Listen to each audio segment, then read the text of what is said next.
Hallo und guten Morgen for the final time from AIDS 2024 here in Munich, Germany.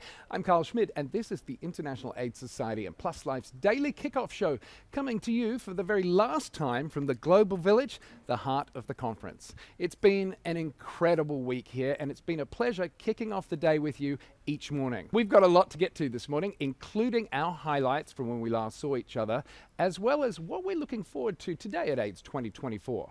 And a bit later on, I'll be joined by the Director of the White House Office of National AIDS Policy, Francisco Ruiz, along with the Global Chief Executive Officer of the Elton John AIDS Foundation, Anne Aslett, and good friend to Plus Life, Dr. Monica Gandhi, to get their take on this year's conference. But first, here's just some of the amazing highlights from the last 24 hours. I think the message has been given to you and to all of us.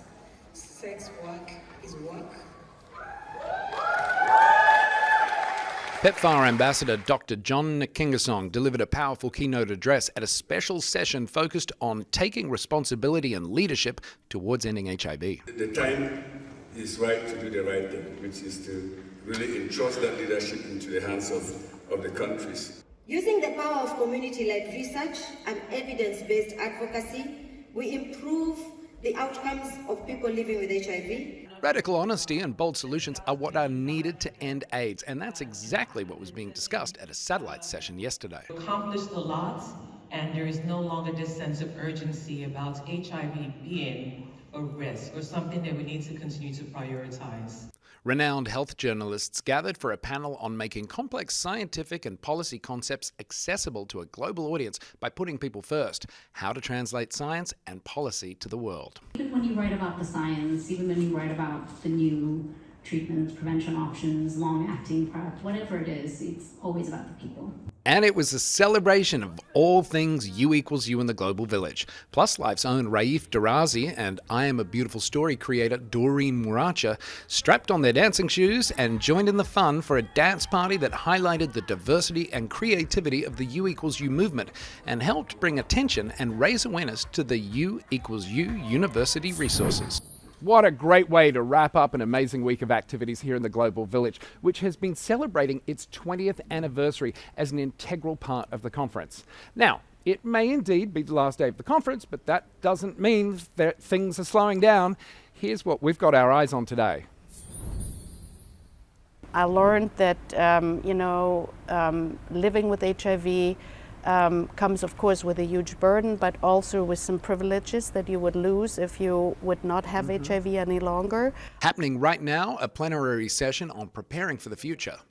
I think we need to start talking about the concept of cure. We are doing that, and thinking about if we have the opportunity to cure people, are people going to want it? And later today, the health challenges encountered by trans individuals with an emphasis on their increased susceptibility to HIV will be in the spotlight at a symposium titled Breaking Barriers, Paving the Way for Enhanced HIV Care in Trans Communities. You grant transgender people access to gender-affirming care, legal gender recognition, and anti-discrimination laws.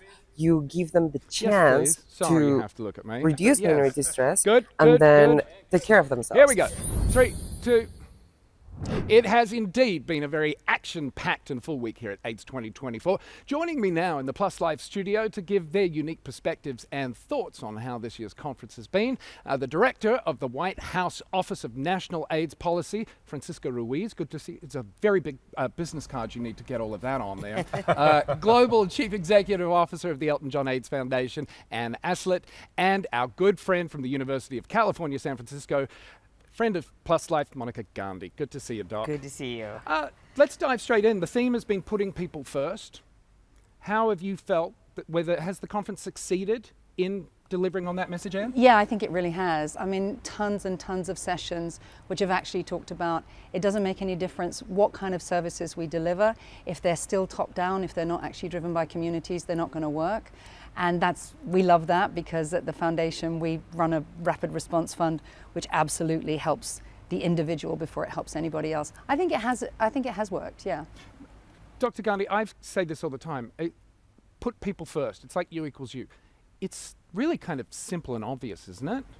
Yeah, it is a great message. I love that that's the theme of the meeting. I'm not as sanguine about, as a provider, I'm still concerned about accessibility to medications. So what this meeting felt like was there was this big breakthrough with pre-exposure prophylaxis, every 6 months giving a medication called lenacapavir in cisgender women. At least so far is 100% efficacy. I'm sure there'll be some, but it's incredibly exciting. It's really, really high levels of efficacy. And then there's been a lot of protests. There's been a lot of noise about, well, so then what does that mean in terms of the next steps? Because we had long-acting PrEP agent called cabotegravir that was released in 2021, and the rollout has been dismal. It is nowhere in low and middle income countries. It's just starting to get there, and what that means is it just took so long that we have these worries that how long is lenacapavir going to take. So a lot of like really concrete discussion at this meeting about the medicines patent pool, voluntary licensing, like how are you going to get the pre-exposure prophylaxis to where it's needed. And I think that I still have trepidation about it given the experience with cabotegravir, so I'm watching that. Everyone's watching that. Cautiously optimistic. Yes, perhaps. That's a good way to put it. Francisco, has there been a particular piece of science that you've learned over the past week that you've just gotten really excited and really happy about? I mean, I think there's been a lot of good kind of conversations happening both in the sessions, but also in the hallways, in the global village. I think that's where that's the science that I love, right? So bringing back not only the science, but the human element to it. And so there's been a lot of conversations talked about the sort of advancements in the prevention side. And we also need to talk about, to your point, the sort of the treatment side. And so how do we sort of fuse that science and how do we get that to real people? And so it's great that we're having these advancements, to your point, and I think the conversations now that I've been having is around equity. So how do we have, as we're developing these new tools, at the same time, how are we making sure that the science is also getting to communities that need it most? And oftentimes we're very reactive to inequities, and so I'm working with administration as well as colleagues around sort of proactively thinking about what does this mean for Black and Brown, particularly in the U.S., in the South. How does that sort of translate to sort of getting folks getting care in a timely fashion? And I think that's a lot of the conversation. So you're absolutely right about access to medication, and it takes too long. But more and more conversations about actually the civic space for people is closing, and the laws around criminalizing LGBT, people who use drugs, there's a lot of discussion about how we do something about that, because people who are most vulnerable to HIV were vulnerable before HIV came into their life. And I feel there's been a lot of good discussion about that today.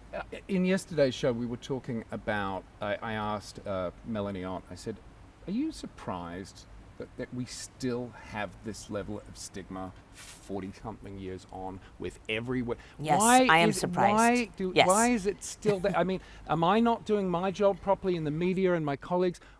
Where are we getting, why can't we seem to break through it? Is it because it's sexually related and IV drug use related? What is it, Francisco? I think it's all of that, right? I think oftentimes we have we've advanced in our science, but there's still that stigma discrimination. And I think people, even though we know that you're going to live long, we talked about U equals U and the importance of that, but there's still that sort of shame that happens, right? Anything when you involve sex, unfortunately, sort of is very taboo. Something that we all enjoy. I mean, come on, let's be honest. And so I think, a lot of communities sometimes have struggled with that, having those conversations. I think there's a lot of shame that happens. We've also seen a lot of sort of chemsex, right, happening. And so that also involves mental health and substance use, bringing that into the play. And then beyond that, there's other issues like employment opportunities, housing issues, and so all that comes into place when you talk about, oftentimes it's the same communities who are being sort of marginalized. Monica, was there something that you were hoping to hear or see this week that you just didn't, and you've thought, gosh, missed opportunity? Yes, because the UNAIDS releases its statistics every 2 years in advance of the International AIDS meeting. It's the first day of the International AIDS meeting, so that was in this week, Monday. And I really was hoping not to see that there was zero change basically from the 2022 statistics. So still 1.3 million new infections in the last year, 630,000 deaths from AIDS, and now we are at our highest point of people living with HIV, 39.9, but that doesn't include Russia's statistics, so I think it's higher than that. And that it is all these factors that have led to the setbacks that we just talked about. It has been criminalization, stigma, anti-homosexuality laws, decreases in funding. We've had an 8% decrease in funding for AIDS programs over the last 2 years. People either thinking it's over or not wanting to commit to it. So I like to use optimistic words, and I am, because the energy here is that we're going to fight this, but it's not where we were going to be in 2024, and that is disappointing to me in terms of prevention and treatment outcomes. What about you, Anne, and from the perspective of the Elton John AIDS Foundation, were you hoping to really hear or see something this week that maybe fell a little bit short? I think the thing that is really disappointing is lack of present company excluded, lack of political representation. You know, there were many years in these conferences where you would get ministers of health and head of you had proper representation. Even Clinton was just a few years ago in Amsterdam. Yeah, you know. Yeah, Bill Gates. You know, there were the real champions and leaders, and I think there's a political gap here, which is a signal of the fact that people feel that in many countries that this has moved on, or there are higher priorities. But we need the political will if the medicine and all the behavior change and all the laws really are going to work. If you were to sum up the week for you and what you've gained and not heard and heard, how would you do it? I think there's a lot of promise, but there needs to be responsibility and accountability. I think there's a lot of work happening, and I think it's sort of that tension. Like, there's a lot of great work that is happening, and how do we sort of sustain that work, but then how do we accelerate it? And so there's sort of a lot of that work. And so I think for me, I'm leaving here, going back to the US. Oftentimes in the US, we're sort of focused in on what's happening within our borders.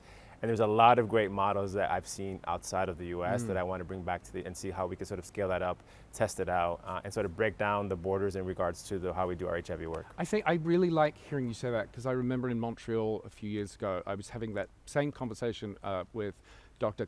Kengason from PEPFAR, saying, you know, sometimes we in America and in our Western countries think we're number one and we're the best. But when you look at some of the success things that have happened in Vietnam and other countries, our egos need to be checked maybe a little bit, because there are opportunities for us to learn. And I've always said collaboration is key. We're all in this together. We're all going in the same direction. And good ideas come from everywhere. Absolutely. And sometimes we might have to put we're number one, or, you know, we're the biggest in the, just put it aside a little bit and open our arms and say, let's have a chat.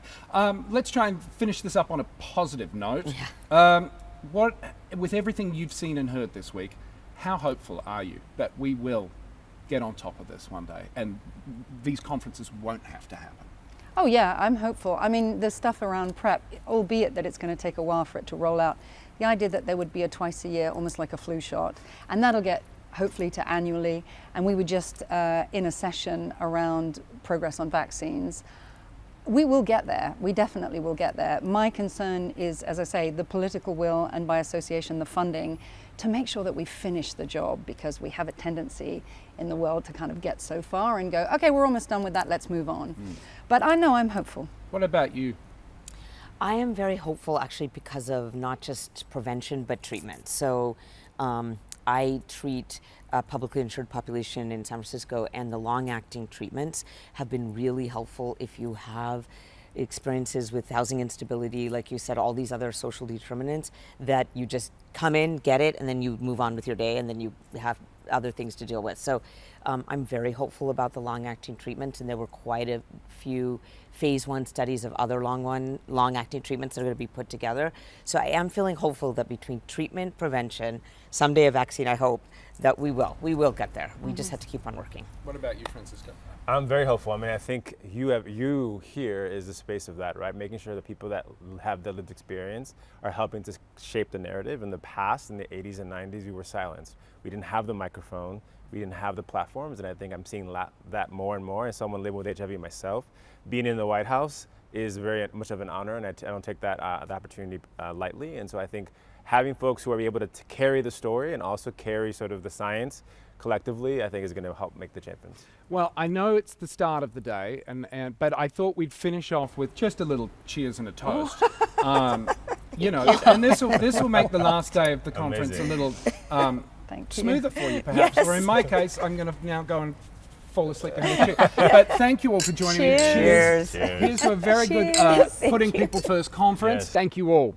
And thank you. It has been a privilege to share the start of each day with you as we've brought you our AIDS 2024 live daily kickoff show. Thanks to our great partner, the International AIDS Society, and all the guests who've joined us and the interviewees. I also want to acknowledge the long hours, hard work and dedication from the Plus Life team behind the cameras. Brent and Amy Zaki, Mike Spira, Victor Barrero, Micah Slay, Rocco and Dan Caruso, Marcos and Sherry back in Los Angeles. Thank you guys. Remember, if you want to share your thoughts on the discussion we just had or anything else related to the conference and HIV, be sure to follow, like, and share. We are at Plus Life Media across all social platforms. And you can use the hashtag AIDS2024PlusLife. Thank you to all of you who stopped by and shared your stories and said hello to us here in the Global Village this week. That's going to do it from me here in Munich, from myself.